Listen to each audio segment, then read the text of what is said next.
Hey there guys, it's been a while. It's me, elmoviemaster. I'm back.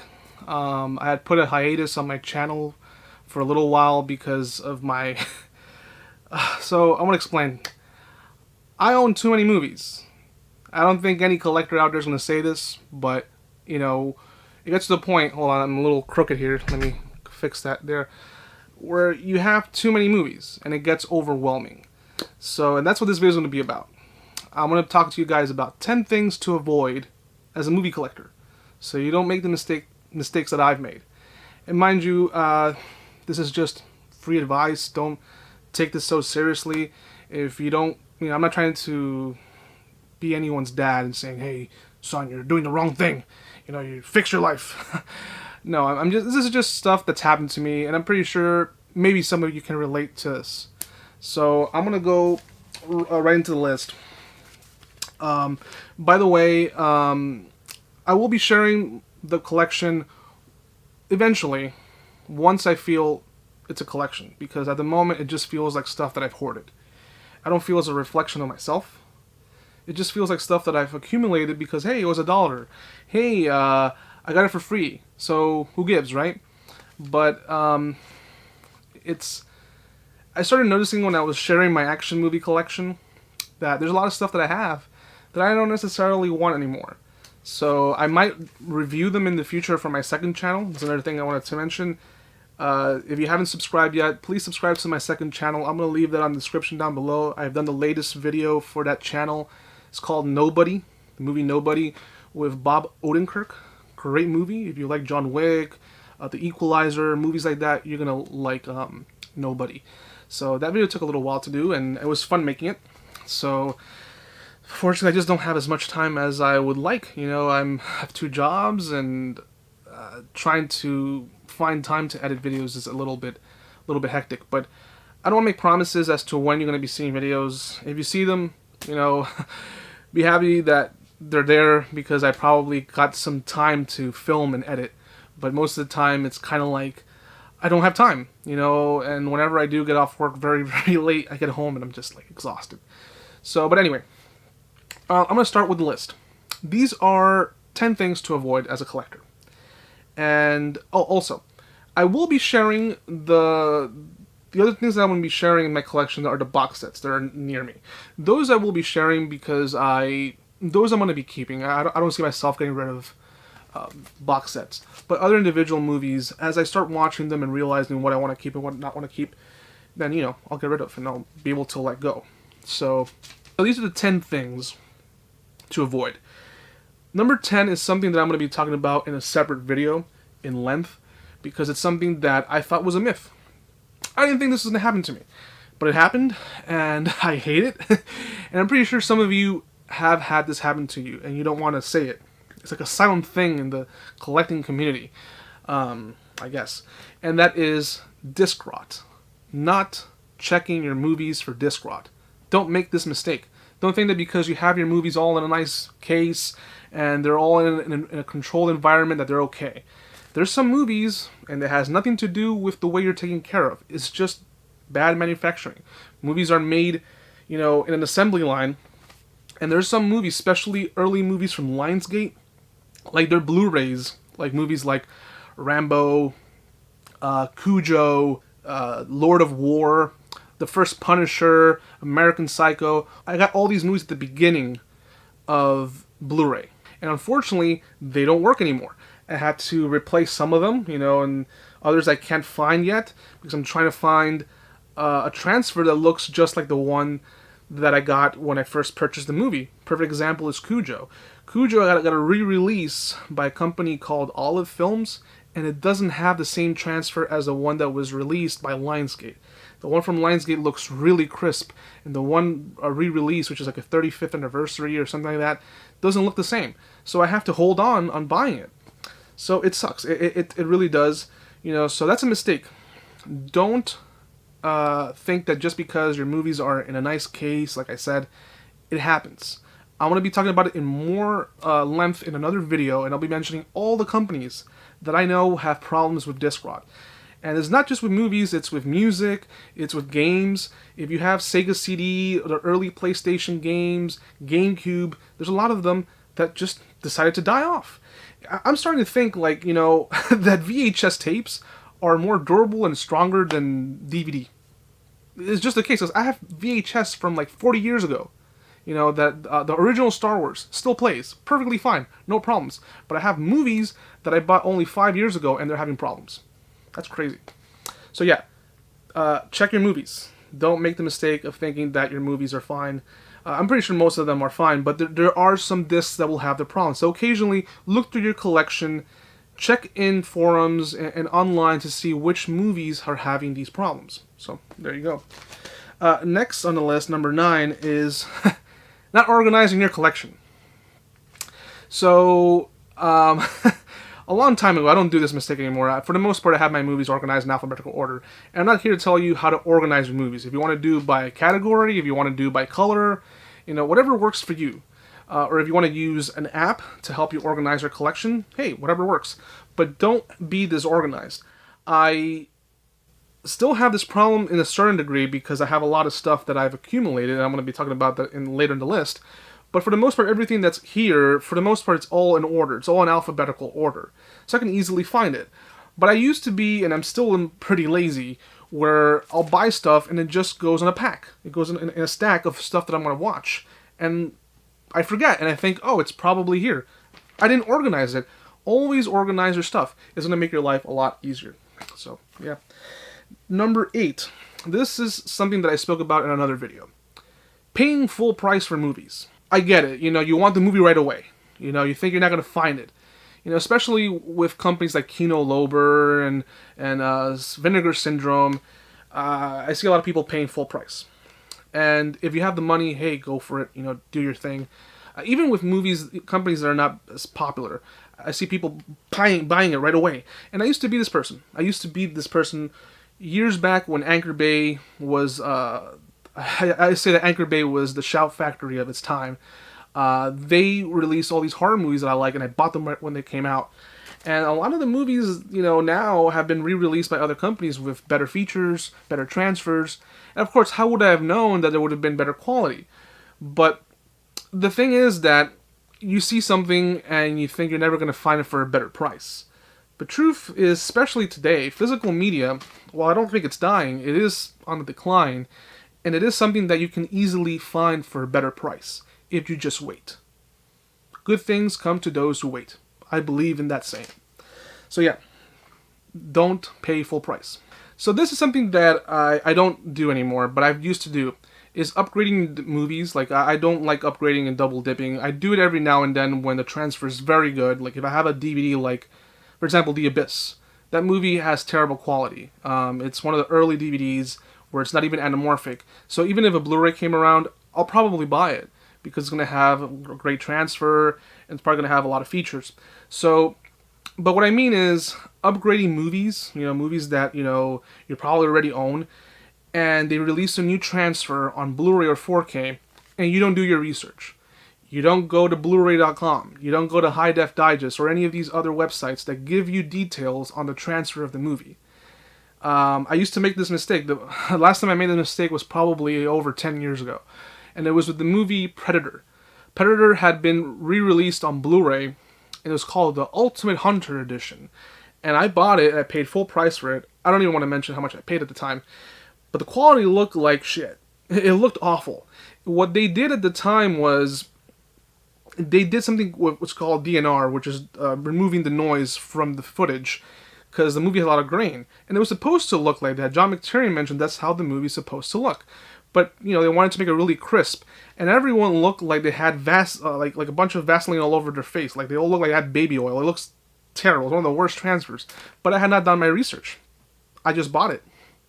And of course, I never made the mistake again. I always go on High Def Digest or Blu-ray.com and I look at the reviews. I look at the transfer of the sound and everything. So I don't see myself going through that again. Number 6, not watching the movie first before buying it. So you see it has Bruce Willis on it. And you think, oh my god, it's going to be a great movie. Don't make that mistake. It's probably garbage, especially now. Bruce Willis makes terrible movies. But, there was a time where I would do that. It has so and so actor. It's on sale. I'm gonna pick it up. I'm not gonna watch it. Mind you, this was before Netflix or any of that stuff. Now, if it's on Netflix or Tubi or whatever other app, watch it first or borrow it from a friend before jumping the gun and buying it, because then you're stuck with a movie and maybe other people already know how bad it is. So, and if you don't watch it, try to read some reviews. I try to avoid Rotten Tomatoes and IMDb, because there's a lot of terrible movies that I ended up liking. A lot of movies that have bad reviews, and I ended up enjoying. So it's not always applicable, but you can at least get a sense. It's better to watch the movie first and then buy it. Just a thought. Number 5, not checking to see if you already own the movie. This happens when you have a lot of movies like I do. If you have a small collection, this might not happen to you. But if you own like a gazillion movies, it's hard to remember if you own the movie. It's happened to me where I've purchased a movie, I'm about to put it in my collection, it's like, God, I already own it. I already had it in my collection. So now, I have to put it up on eBay or give it away, it's annoying. So always check to see. And the best thing to do, and it's harder, again, I'm a lazy person. Surprise. Get yourself one of these apps where you can scan the movie. I have a friend who does this. He scans movies on his app, so he knows which movie he has, and he knows if he let someone borrow the movie, stuff like that. That helps. So, or if you want to, if you have the time, get a notebook and write down. I used to know this older guy who would frequent this video store that I would go to.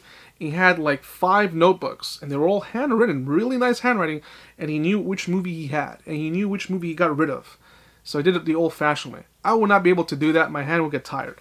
So, but yeah, just a suggestion. Number 4 is not price-checking movies. So it happens where you go into a store, maybe a Walmart or a Best Buy, and this doesn't happen to me as much, especially now with smartphones. But, go backwards to like 2010, 2009, I used to go to the store. I would see a movie that it was like $10, and it was at 1.20. So I was like, okay, this is pretty cheap. I pick it up. Then I would go back home, and I would go on Amazon, and it was $6 or $5. So now you have the best tool, which is a smartphone. You can just check. So whenever I'm pretty sure most people don't make this mistake now, but because everyone has a smartphone. But once upon a time, I would make this mistake a few times. Where I would, especially back in the day, where movies, like just something that would cost $14 or $12, that was a bargain. Because movies weren't that cheap. Now you go to Dollar Tree and you find a bunch of movies. You can get 25 movies for $25 because they're all $1 a piece.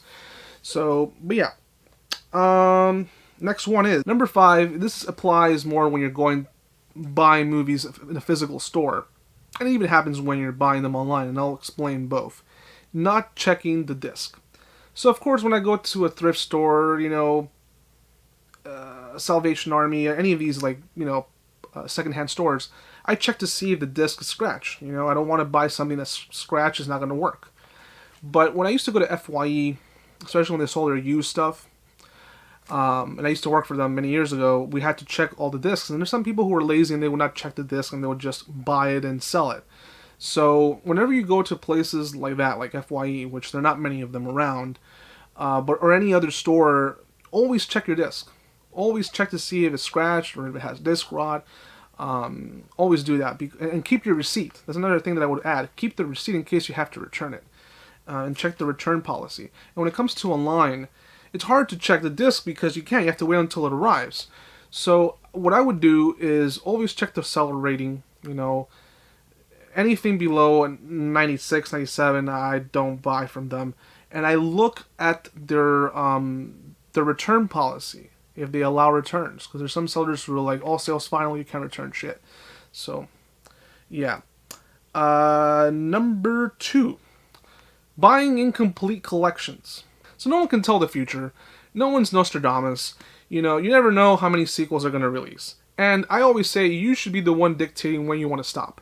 Like, for example, Fast and Furious. I stopped at 7. Once Paul Walker passed away, that was the end for me.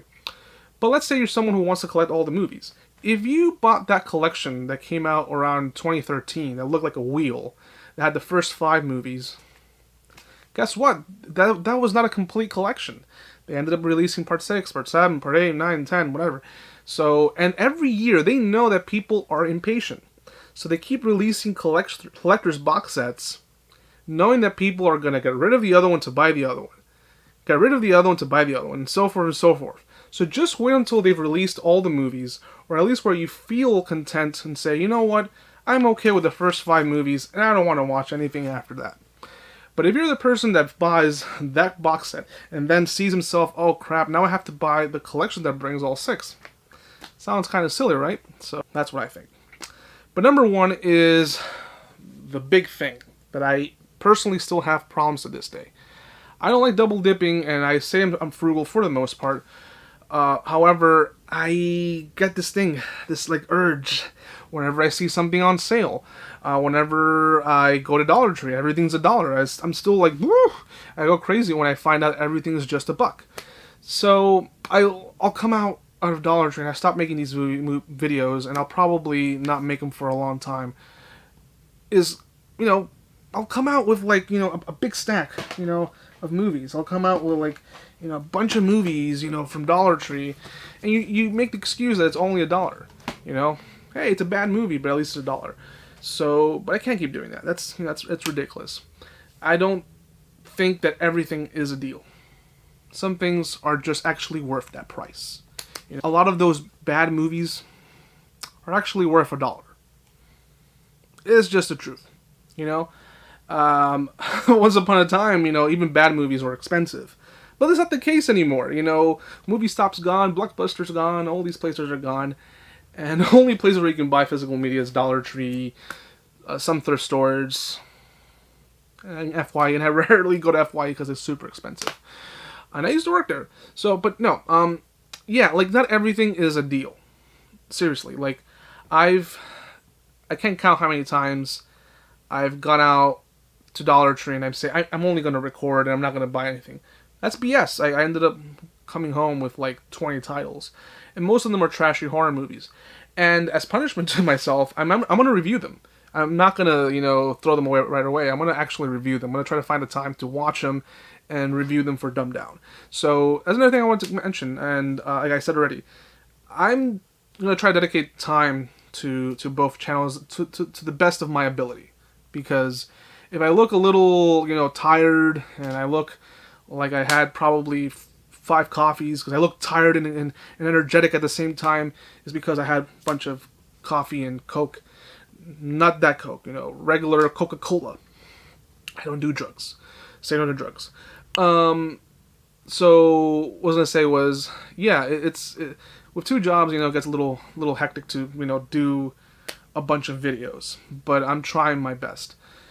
So, yeah, those are the 10 things to avoid as a movie collector, I'm pretty sure maybe you haven't done any of these, but if you have, hey, don't feel bad. We're all human. We're all human. And these companies want you to spend your hard-earned money. That's part of their thing. That's capitalism, You have to get the new shiny thing. You're always, chasing, like a dog chasing cars. I wouldn't know what to do if I caught it. So anyway, guys, if any of you guys stuck around for the remainder of the video, thank you. And I've seen the comments on my other videos. Thank you so much. Don't think I don't read them. I do read them. I just don't have the time to comment and respond to everyone. I'm glad that people enjoy my stuff. It really means a lot. I wish I had, honestly, way more time to do videos.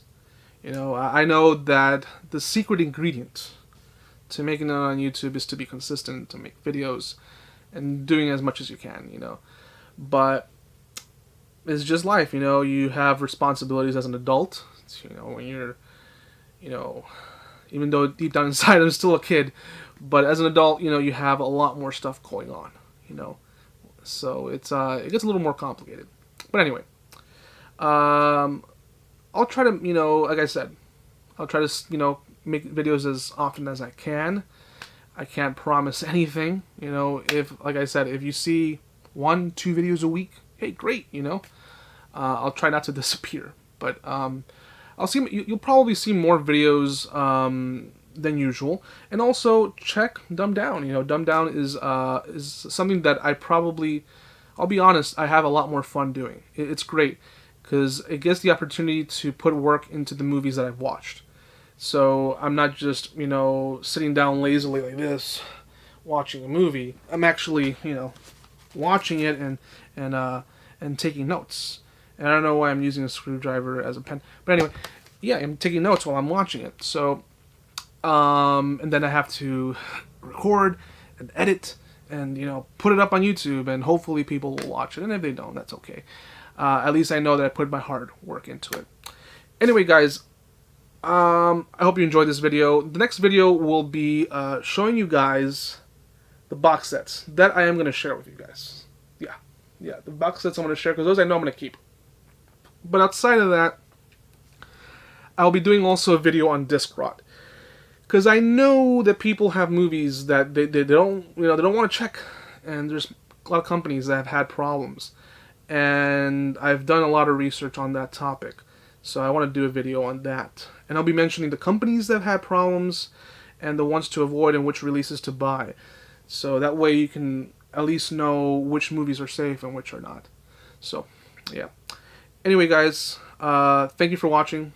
And I'll be seeing you guys next time.